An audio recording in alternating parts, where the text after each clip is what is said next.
കർത്താവിൻ്റെ പരിശുദ്ധമായ നാമം വാഴ്ത്തപ്പെടുമാറാകട്ടെ. അനുഗ്രഹിക്കപ്പെട്ട ഈ നല്ല പ്രഭാതത്തിനായിട്ട് കർത്താവിന് സ്തോത്രം ചെയ്യുന്നു. ഈ പ്രഭാത സന്ദേശം കേൾക്കുന്ന എല്ലാ പ്രിയപ്പെട്ടവർക്കും വീണ്ടും വരുന്നവനായ ക്രിസ്തയേശുവിൻ്റെ നാമത്തിൽ എൻ്റെ പ്രഭാത വന്ദനങ്ങളെ ഈ നിമിഷം ഓർപ്പിക്കട്ടെ. സദൃശ്യവാക്യങ്ങളുടെ പുസ്തകം 16-ാം അധ്യായം അതിൻ്റെ 3-ാമത് വാക്യം.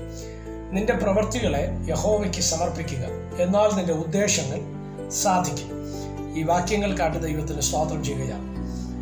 നമ്മുടെ എല്ലാവരുടെയും ജീവിതത്തിനകത്തുള്ള ആഗ്രഹമാണ് നമ്മുടെ ആഗ്രഹങ്ങൾ നിറവേറുക എന്നുള്ളത്, അല്ലെങ്കിൽ നമ്മുടെ ഉദ്ദേശങ്ങൾ, നമ്മുടെ ഇച്ഛകൾ, നമ്മുടെ ഇഷ്ടങ്ങൾ നിറവേറുക എന്നുള്ളത് നമ്മുടെ എല്ലാവരുടെയും ആഗ്രഹമാണ്.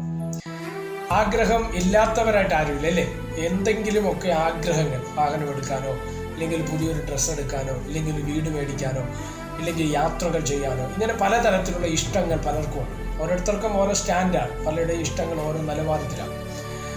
നമുക്കറിയാം, ഞാൻ സാധാരണഗതിയിൽ പറയാറുണ്ട്, ഒരു ഗ്രൗണ്ട് കാണുന്ന സമയത്ത് സാധാരണ ക്രിക്കറ്റ് കളിക്കുക, അല്ലെങ്കിൽ ഫുട്ബോൾ കളിക്കുക, വോളിബോൾ കളിക്കുക ചെയ്യുന്നവൻ്റെ ഹൃദയത്തിനകത്ത് വരാൻ സാധ്യതയുള്ളത് കളിക്കാൻ പറ്റിയ സ്ഥലം എന്നുള്ളതാണ്, അല്ലേ? അതേസമയം ഒരു സുവിശേഷ യോഗം നടത്തി പരിചയമുള്ള ഒരു പാസ്റ്ററുടെ ഹൃദയത്തിനകത്ത് ഒരു ഗ്രൗണ്ട് കാണുമ്പോൾ അദ്ദേഹത്തിൻ്റെ ഹൃദയത്തിനകത്ത് ഓടി വരുന്നത് ഒരു കൺവെൻഷൻ വയ്ക്കാൻ പറ്റിയ സ്ഥലമെന്നാണ്.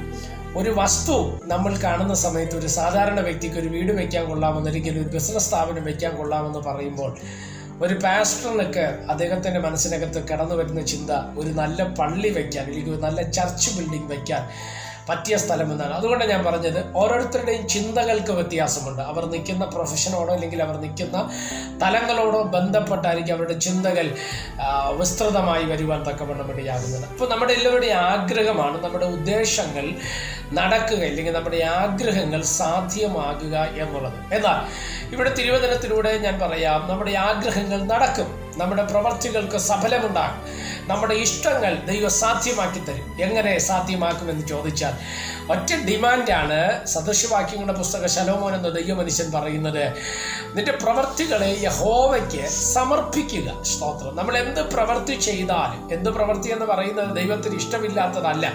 ഈ ലോകപരമായ പ്രവർത്തികൾ പലതുമുണ്ട്, അല്ലേ? ഈ ലോകപരമായ പ്രവർത്തികൾ ചെയ്യുമ്പോഴല്ല ദൈവത്തിൻ്റെ ഇഷ്ടം നമ്മുടെ ജീവിതത്തിനകത്ത് നിറവേറുന്നത്.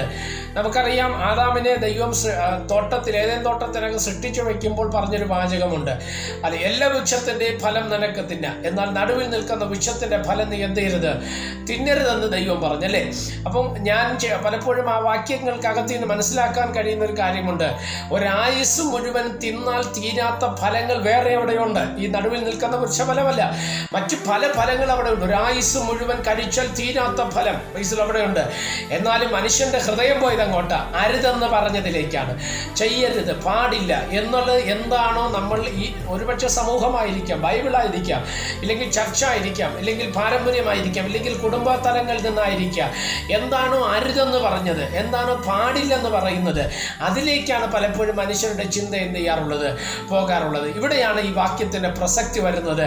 നമ്മൾ എന്ത് ചെയ്യുമോ എന്ത് ചെയ്യുന്നു എന്നുള്ളത് ദൈവത്തിന് ഇഷ്ടമുള്ളതായിരിക്കണം. ആ പ്രവൃത്തികളെ യഹോവയ്ക്ക് സമർപ്പിക്കാൻ തന്നെ കഴിഞ്ഞാൽ നിന്റെ ഉദ്ദേശങ്ങളെ ദൈവം സാധ്യമാക്കി തരുവാൻ തക്കവണ്ണം ഇടവരും.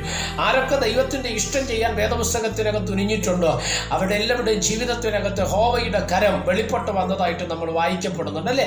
അതുകൊണ്ട് ദൈവത്തിൻ്റെ പ്രവൃത്തികൾ ചെയ്യുക, നമ്മുടെ പ്രവൃത്തികൾ ദൈവത്തിന് സമർപ്പിക്കുക. നമ്മുടെ ജീവിതത്തെ ദൈവം മാനിപ്പാൻ തക്കവണ്ണം ഇടവരും. സ്വർഗം അതിനായിട്ട് നമ്മളെ സഹായിക്കട്ടെ. പ്രാർത്ഥിക്കാം.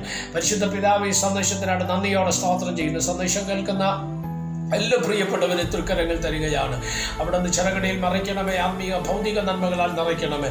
ദൈവത്തിന് പ്രസാദമുള്ളത് ചെയ്തുകൊണ്ട്, ദൈവത്തിന് ഹിതമായത് പ്രവർത്തികൾ ചെയ്തുകൊണ്ട് മുന്നോട്ട് പോകുവാൻ സ്വർഗത്തിലെ ദൈവം ഞങ്ങൾക്ക് കൃപ നൽകേണ്ടതിനായി പ്രാർത്ഥിക്കുന്നു.